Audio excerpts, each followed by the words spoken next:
Pemirsa, dalam memberikan perlindungan nyata bagi masyarakat, pemerintah Kabupaten Buleleng menyiapkan layanan darurat dan kesehatan berupa program ambulan jenazah gratis dan pemulasaran jenazah.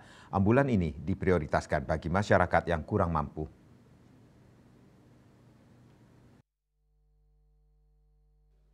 Program yang diluncurkan sejak Februari 2025 lalu sudah melayani 71 warga tidak mampu.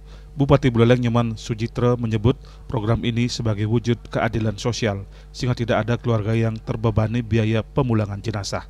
Pelayanan ambulan dan pemulasaran jenazah atau ngaben diprioritaskan bagi pemegang kartu KIS di Kabupaten Buleleng.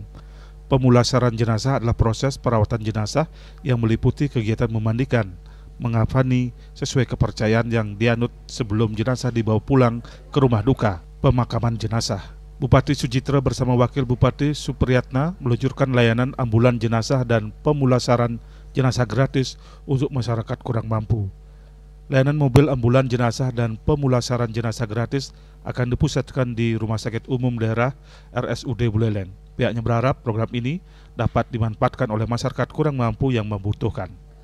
Yasri Yuli, Bali TV.